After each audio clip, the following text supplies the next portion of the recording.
সকলকে স্বাগত আমার ইউটিউব চ্যানেলে। আমি বিধান বিশ্বাস। আজ আমরা কিন্তু রেলের একটি গুরুত্বপূর্ণ পোস্ট, স্টেশন মাস্টার, যেটাকে শর্ট ফর্মে এসএম বলে, তার জব প্রোফাইল ব্যাপারে ইন ডিটেলসে আলোচনা করব। এই এক্সামের যে সিলেকশনটি হয়ে থাকে সেটি কিন্তু আরআরবি এনটিপিসি থ্রু হয়ে থাকে এবং ডিপার্টমেন্টাল এক্সামের থ্রু হয়ে থাকে। অর্থাৎ যারা গ্রাজুয়েট লেভেল নিচে চাকরি করছে ডিপার্টমেন্টাল রেলে অলরেডি, তারা কিন্তু ডিপার্টমেন্টাল এক্সাম দিয়েও কিন্তু স্টেশন মাস্টার হতে পারে। এছাড়া ডাইরেক্ট রিক্রুটমেন্ট যেটি আরআরবি এনটিপিসি নিয়ে থাকে, অর্থাৎ নন টেকনিক্যাল পপুলার ক্যাটাগরি যে এক্সামটি হয়ে থাকে, সেখানে কিন্তু ডাইরেক্ট স্টেশন মাস্টারের ভর্তি করানো হয়ে থাকে। এটি কিন্তু গ্রাজুয়েট লেভেলের জব। এবং এই সিলেকশন হওয়ার পরে কিন্তু যারা কিন্তু স্টেশন মাস্টারের জন্য এলিজিবল হয়ে যাবে, তাদেরকে কিন্তু ট্রেনিং এ পাঠানো হবে। কত দিনের? না, 78 দিনের ট্রেনিং করানো হবে। সঙ্গে কিন্তু তোমাদেরকে 5 বছরের বন্ডও দিতে হবে। বন্ড বলতে অর্থাৎ তোমরা ট্রেনিং কমপ্লিট করার পরে 5 বছর অন্তত এই চাকরিতে থাকবে, তার নিশ্চয়তা কিন্তু রেলকে দিতে হবে এবং তার জন্য একটা অ্যামাউন্টও ধার্য করা হবে। যদি এই 5 বছরের আগে তোমরা জবটি ছেড়ে দাও, তাহলে কিন্তু তোমাদেরকে সেই বন্ড অ্যামাউন্ট তোমাদের দিতে হবে, তবেই তুমি জব থেকে রেজিগনেশন পাবে, তাছাড়া কিন্তু পাবে না। ট্রেনিং এর পরে আসে পোস্টিং। পোস্টিং এর ক্ষেত্রে আমরা বলতে পারি, তোমরা যে জোনে ফর্ম ফিল আপ করেছো সেই জোনে যে কোনো ডিভিশন বা সাধারণত ডিভিশনের বিভিন্ন স্টেশনেই পোস্টিং হয়ে থাকে, বা কখনো কখনো স্টেশন ওয়ার্কশপ বা ইয়ার্ডেও কিন্তু পোস্টিং হয়ে থাকে। এবং তোমরা কিন্তু অপারেটিং ডিপার্টমেন্টে পোস্টিং হবে, অর্থাৎ যে ডিভিশনেই পোস্টিং হোক না কেন বা যেখানেই পোস্টিং হোক না কেন, তোমাদের পোস্টিং কিন্তু স্টেশন মাস্টার মানে তুমি অপারেটিং ডিপার্টমেন্ট, অর্থাৎ রেল ট্রেনকে অপারেট করা সেই ডিপার্টমেন্টে। রেলওয়েতে কিন্তু বিভিন্ন ডিপার্টমেন্ট রয়েছে, যেমন personal department, commercial department, engineering department, operating department, এরকম বিভিন্ন ডিপার্টমেন্ট আছে, যার মধ্যে কিন্তু স্টেশন মাস্টার কিন্তু অপারেটিং ডিপার্টমেন্টে পোস্টিং হয় এবং প্রমোশনও কিন্তু তারা অপারেটিং ডিপার্টমেন্টেই পাবে, সেটা পরবর্তীতে আলোচনা করছি। ওয়ার্ক অর্থাৎ কাজ কি করতে হয়, সেটা হচ্ছে ট্রেনের সিগন্যাল দেওয়া। অর্থাৎ সাধারণত স্টেশন মাস্টার যারা হয়, তারা কিন্তু সাধারণত স্টেশনেই পোস্টিং হয় তাদের, এবং তারা স্টেশনে পোস্টিং এ হওয়ার পরে তাদের প্রধান কাজ থাকে, তাদের সামনে কিন্তু একটা প্যানেল দেওয়া হয়। সেই প্যানেলে কিন্তু ট্রেনের মুভমেন্ট গুলোকে কিন্তু তারা ডিটেক্ট করে এবং ট্রেনের পরবর্তী স্টেশনের জন্য তারা কিন্তু সিগন্যাল পাস করে। এটাই কিন্তু স্টেশন মাস্টারের সব থেকে বড় দায়িত্ব। তবে এছাড়াও কিছু মিসলিনিয়াস ওয়ার্কও তাদেরকে অনেক সময় করতে হয়। যেমন কোনো ছোট স্টেশন হলে, যেমন সেই স্টেশনের কোনো ব্লকেজ দেওয়া, সেই স্টেশনের যদি কোনো কাজ করাতে হয় অন্য ডিপার্টমেন্টে দিয়ে, তাদেরকে নোটিশ দেওয়া, এই ধরনের বিভিন্ন মিসলিনিয়াস ওয়ার্কও কিন্তু স্টেশন মাস্টারদের করতে হয়। ডিউটি ডিউটি তাদের কিন্তু 42 থেকে 48 ঘন্টা প্রতি সপ্তাহে স্টেশন মাস্টারদের ডিউটি করতে হয়। সাধারণত তাদেরকে 6 দিনের সপ্তাহে ডিউটি থাকে, একদিন ছুটি থাকে, তো 48 ঘন্টা মানে প্রতিদিন তাদেরকে 8 ঘন্টা ডিউটি করতে হয়। তবে বড় স্টেশন হলে কিন্তু বা বিজি স্টেশন হলে তাদেরকে কিন্তু 42 ঘন্টাও ডিউটির শিডিউল অনেক সময় থাকে। এবং তাদের এই ডিউটি কিন্তু ডে প্লাস নাইট, অর্থাৎ তাদেরকে কিন্তু শিফটিং ডিউটি কথা, রাতে এবং দিনে সবসময় কিন্তু তাদেরকে ডিউটি করতে হয়, কোনো একদিন রাত্রে, কোনো একদিন দিনে, এইভাবে কিন্তু তাদের ডিউটি শিডিউল হয় এবং সেটাকে কিন্তু মেনে নিতে হয়। এবং এটা কিন্তু তোমরা বলতে পারো স্টেশন মাস্টার জবের একটা বড় ডিফিকাল্টি, যে কন্টিনিউয়াসলি দিন এবং রাতে ডিউটি করা, এটা কিন্তু সত্যিই ডিফিকাল্টির বিষয়। পরবর্তীতে স্যালারি। সাধারণত স্টেশন মাস্টার যে স্যালারিটি আমরা বলতে পারি, সেটা কিন্তু আমাদের সেন্ট্রাল গভর্নমেন্টের যে পে ম্যাট্রিক এসছে, তার কিন্তু গ্রেড পে 42, অর্থাৎ লেভেল 6 এর চাকরি। এবং এই লেভেল 6 এর সঙ্গে তারা কিন্তু, অর্থাৎ তারা basic pay plus DA plus house rent allowance plus travelling allowance plus আদার অ্যালাউন্স কিন্তু যোগ করে টোটাল স্যালারিটা কিন্তু স্টেশন মাস্টার পায়। আজকের দিনে যারা কিন্তু মেট্রো স্টেশনে যে সমস্ত স্টেশন মাস্টার পোস্টিং রয়েছে, তারা ইনিশিয়ালি কিন্তু 67-68 হাজার স্যালারি থেকে 70 হাজার টাকা পর্যন্ত স্যালারি গ্রস পেয়ে থাকে। তবে তোমরা যখন ট্রেনিং এ থাকবে, তখন কিন্তু ট্রেনিং এর পিরিয়ডের যে সময়টা, অর্থাৎ 78 দিন, তোমাদেরকে কিন্তু শুধুমাত্র বেসিক স্যালারিটাই দেওয়া হবে। পরবর্তী পয়েন্ট, স্টেশন মাস্টার কিন্তু প্রমোশন, যেটার জন্য আমরা কিন্তু প্রত্যেকেই সার্ভিসে আসি, তার প্রমোশনটা কেমন সেটা দেখে। চলো আজ আমরা তাহলে দেখে নিই যে স্টেশন মাস্টার প্রমোশন বা ক্যারিয়ার গ্রোথ কেমন। স্টেশন মাস্টার অলরেডি আমরা বলেছি লেভেল 6 এর চাকরি, এবং স্টেশন মাস্টার পরে তোমরা যে প্রমোশনটি পাবে সেটা হচ্ছে স্টেশন সুপ্রিটেন্ডেন্ট।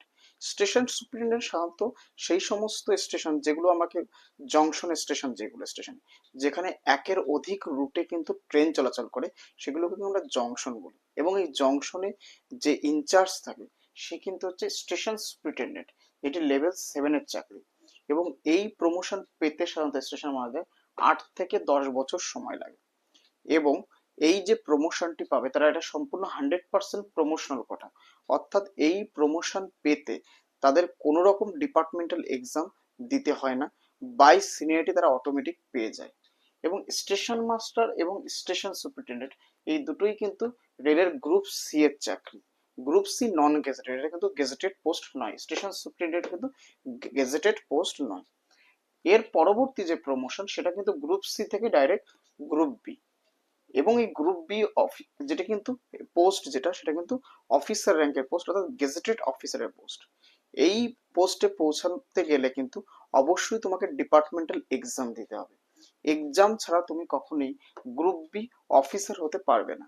এবং এই এক্সামটি দেওয়ার কোয়ালিফিকেশন হচ্ছে 5 ইয়ার সার্ভিস করতে হবে লেভেল 6 অথবা 7-এ। অর্থাৎ যদি তোমরা স্টেশন মাস্টারে চলে আসো সাথে অলরেডি লেভেল 6 এর পোস্ট, তো লেভেল 6-এ অর্থাৎ স্টেশন মাস্টার পোস্টে তোমরা যদি 5 বছর সার্ভিস করো তবেই এই এক্সামের জন্য তোমরা এলিজিবল হবে। এবং যদি তোমরা এক্সামে পাস করো তবেই কিন্তু তোমরা পরবর্তী প্রমোশন অর্থাৎ গ্রুপ বি অফিসারের প্রমোশন যেটা AOM, এই প্রমোশনটি পাবে, অ্যাসিস্ট্যান্ট অপারেটিং ম্যানেজার। আমরা অলরেডি আলোচনা করেছি যে স্টেশন মাস্টার কিন্তু অপারেটিং ডিপার্টমেন্টের পোস্ট। সো তোমরা যদি স্টেশন মাস্টারের পোস্টিং পাও সেক্ষেত্রে কিন্তু তোমাদের অপারেটিং ডিপার্টমেন্টেই প্রমোশন নিতে হবে। এবং অপারেটিং ডিপার্টমেন্টে গ্রুপ বি পোস্ট অফিসারের পোস্ট হচ্ছে AOM, অর্থাৎ অ্যাসিস্ট্যান্ট অপারেটিং অফ ম্যানেজার, যেটা কিন্তু লেভেল 8-এর চাকরি। এই লেভেল 8-এর যে চাকরি সেটা কিন্তু গেজেটেড পোস্ট। আচ্ছা, আমরা একবার যদি গ্রুপ বি অফিসার, তারপর কি আমরা গ্রুপ এ অফিসার হতে পারবো না? অবশ্যই। একবার যদি তোমরা এক্সামের মাধ্যমে গ্রুপ বি অফিসার হয়ে যাও তাহলে পরবর্তী আর কোনো প্রমোশনের জন্য তোমাদের আর কোনো ডিপার্টমেন্টাল এক্সাম দেওয়ার দরকার নেই। অর্থাৎ তোমরা অটোমেটিক্যালি গ্রুপ এ অফিসার কিন্তু প্রমোশন পেয়ে যাবে। কে দেবে না, সেটা রেলওয়ে বোর্ড দেবে বাই সিনিয়রিটি অনুযায়ী। সেটা কিন্তু তার গ্রুপ বি অফিসার থেকে তুমি যখন গ্রুপ এ অফিসার হবে তার জন্য কিন্তু তোমাকে 10 থেকে 12 বছর সময় লেগে যায়। এবং এটাও কিন্তু 100% প্রমোশনাল কোটা, অর্থাৎ তোমরা যে প্রমোশনটি গ্রুপ এ তে পাবে সেটা কোনো এক্সামের দরকার নেই, অটোমেটিকলি তোমরা প্রমোশন পেয়ে যাবে।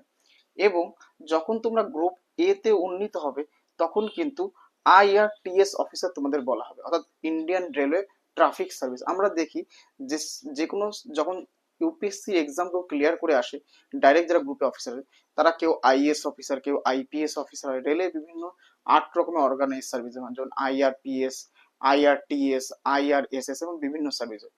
যখন গ্রুপ বি অফিসার অপারেটিং ডিপার্টমেন্টে group a service railway board তাকে দিয়ে দেয় প্রমোশন করে, তাদের তারা কিন্তু তখন IRTS অফিসার হয়ে যাবে, Indian railway traffic service.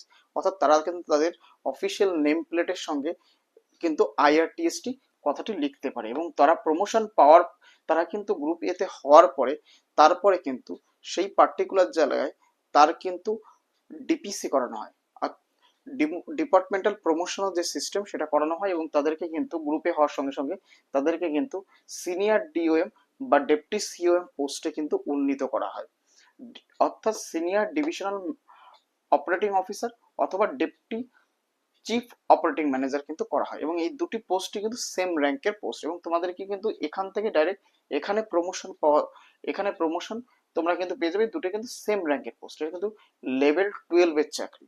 Direct তোমরা লেভেল 8 থেকে কিন্তু লেভেল 12-এ চলে আসলে। তবে যদি ভ্যাকান্সি লেভেল 11-এ থাকে আর লেভেল 12-এ না থাকে তাহলে কিন্তু তোমাদেরকে লেভেল 11 পোস্টও দিতে পারে। আর তবে যদি সেই সময় পার্টিকুলারলি যখন তুমি গ্রুপে সার্ভিস পেয়েছো তখন ভ্যাকেন্সি থেকে থাকে তাহলে কিন্তু তোমাকে ডাইরেক্ট লেভেল 12-এই অর্থাৎ সিনিয়র DOM বা ডেপুটি CM পোস্টে দেওয়া হবে। এবং ডেপুটি CM এবং সিনিয়র DOM এ যখন 3 থেকে 5 বছর চাকরি করবে তখন তোমার পোস্টের চেঞ্জ না হলেও তোমাকে কিন্তু লেভেল 13 দিয়ে দেওয়া হবে, অর্থাৎ এই একই পোস্টে থেকে কিন্তু তোমার স্যালারির একটা হিউজ ডিফারেন্স হবে। এবং যখন তোমাদেরকে এই পোস্টে উন্নীত হবে তখন তোমাদেরকে JG গ্রেড অফিসার বলা হবে, অর্থাৎ জুনিয়র অ্যাডমিনিস্ট্রেটিভ গ্রেড অফিসার তোমরা হয়ে গেলে। আচ্ছা, আমাদের কি তার পরবর্তীতে আর কোনো প্রমোশন আমরা পেতে পারি না NTPC এক্সামের থ্রু? অবশ্যই। তার কিন্তু পরবর্তী promotion COM, chief operating manager. এটি কিন্তু ইকুইভ্যালেন্ট অফ ডিআরএম এডিআরএম, অর্থাৎ এরা কিন্তু চিফ অপারেটিং ম্যানেজার কিন্তু যে পোস্ট সেটা কিন্তু ডিআরএম এডিআরএম, তোমরা যে আরআরবি এক্সাম দিয়েছো তার চেয়ারম্যানের কিন্তু সমান গ্রেডের অফিসার। তো তোমরা কিন্তু এই এনটিপিসি এক্সামের থ্রু কিন্তু সমান গ্রেডের অফিসার পর্যন্ত পৌঁছাতে পারবে, যেটি লেভেল 14 এর চাকরি। এবং পরবর্তীতে কিন্তু তোমরা যদি দীর্ঘ সময় এই পোস্টে চাকরি করো, তোমাদেরকে কিন্তু লেভেল 15ও করে দেওয়া হবে। এবং এটির জন্য কিন্তু সময় লাগবে, কিন্তু লেভেল 12-এ পৌঁছানোর পরে গিয়ে 10 থেকে 13 বছর। এবং এটিও কিন্তু 100% প্রমোশনাল কোটা, অর্থাৎ তোমাদের আর কোনো এক্সামে দেওয়ার দরকার নেই। এবং যখন তুমি সিওএম এ পৌঁছে যাবে, তখন কিন্তু তোমাদেরকে যে অফিসার গ্রেড, তোমাদের যে গ্রেডটা দেওয়া হবে সেটা হচ্ছে এসএসজি গ্রেড বা নন ফাংশনাল এইচএসজি গ্রেড, অর্থাৎ সিনিয়র অ্যাডমিনিস্ট্রেটিভ গ্রেড অফিসারে তোমরা কিন্তু পৌঁছে যাবে। তো তোমরা কিন্তু সিওএম পর্যন্ত প্রমোশন পেয়ে যাবে যদি কেউ স্টেশন মাস্টার থেকে আসো। এবং কিন্তু যদি তোমরা গ্রুপ বি এক্সামটি ক্লিয়ার করে দেওয়ার পরে কিন্তু তোমাদের হাতে 25 থেকে 27 বছর সার্ভিস থাকে, অর্থাৎ 35 বছরের মধ্যে যদি তোমরা গ্রুপ বি অফিসের এক্সাম ক্লিয়ার করে ফেলতে পারো, তাহলে তোমরা কিন্তু এনটিপিসি এক্সামের থ্রু এসেই কিন্তু তোমরা ডিআরএম এর ইকুইভ্যালেন্ট পোস্ট পর্যন্ত কিন্তু পৌঁছে যেতে পারবে। এর সঙ্গে আরো কিছু ফাইন্যান্সিয়াল বেনিফিটের কথা আমি তোমাদেরকে বলে রাখি। যখন তোমরা ইওএম এ পৌঁছে যাবে, তার পরবর্তী প্রমোশন কিন্তু পেতে 10 থেকে 12 বছর সময় লাগছে। তবে এই সার্ভিসে পৌঁছানোর 4 বছর পরে কিন্তু তোমরা লেভেল 10-এ কিন্তু আপগ্রেডেশন পাবে, অর্থাৎ তোমাদের পোস্ট চেঞ্জ হবে না, কিন্তু তোমাদেরকে যে স্যালারির লেভেলটা সেটা কিন্তু চেঞ্জ হয়ে যাবে। তার সঙ্গে সঙ্গে তোমরা যদি গ্রুপ বি এক্সাম কেউ ক্লিয়ারই করতে না পারো, তাহলে কিন্তু তোমাদের সারা জীবন গ্রুপ সিতে চাকরি করতে হবে। তবে সেক্ষেত্রেও কিন্তু তোমাদের লেভেল চেঞ্জ হবে, অর্থাৎ তোমরা অটোমেটিক লেভেল 7-এ পৌঁছে যাচ্ছ, এবং 7 পৌঁছানোর 2 বছর পরে লেভেল 8, এবং তার 4 বছর পরে লেভেল 9-এ কিন্তু পৌঁছে যাবে। এটা কিন্তু বর্তমানে সেন্ট্রাল গভর্নমেন্টের রুলেই রয়েছে। অথবা যদি তোমরা সেটা নাও পৌঁছাতে পারো, কিন্তু তোমরা কিন্তু এমএসসিপি মাধ্যমে, অর্থাৎ মডিফাইড অ্যাসিওর ক্যারিয়ার প্রোগ্রেশন স্কিমের মাধ্যমে কিন্তু লেভেল 6 থেকে কিন্তু লেভেল 9-এ অনায়াসেই পৌঁছে যাবে তোমাদের সার্ভিসে। তো তোমরা যারা স্টেশন মাস্টারতে কোয়ালিফাই করবে বা স্টেশন মাস্টার পরীক্ষা দেবে, তারা কিন্তু এটা মাথায় বসিয়ে রাখো যে তোমরা যদি স্টেশন মাস্টার পোস্টে আসো, যদি তোমরা কোনোদিন প্রমোশন নাও পাও, তবুও কিন্তু তোমরা লেভেল 9 পর্যন্ত অনায়াসে পৌঁছে যাবে, যদিও তোমাদের ডেজিগনেশনে কোনো চেঞ্জ না হয়। আর যদি তোমরা একবার গ্রুপ বি এক্সাম ক্লিয়ার করে ফেলতে পারো 35 বছর বয়স থাকতে থাকতে, তাহলে কিন্তু তোমরা ডিআরএম বা এডিআরএম এর সম র্যাঙ্কের পোস্টে কিন্তু তোমার লাইফের সার্ভিস কেরিয়ার তুমি অবশ্যই পৌঁছে যাবে। এইটা ছিল হচ্ছে স্টেশন মাস্টারের টোটাল প্রমোশনাল গ্রোথ। এই রিলেটেড তোমরা যদি আরো ভিডিও চাও, বা স্টেশন মাস্টারের বিষয়ে আরো যদি ইন ডিটেলস ভিডিও তোমরা চাও, তাহলে অবশ্যই আমাকে কিন্তু কমেন্টস করে জানিও। আর যদি ভিডিওটি ভালো লাগে, তাহলে লাইক শেয়ার কমেন্টস করতে কিন্তু ভুলো না। ধন্যবাদ।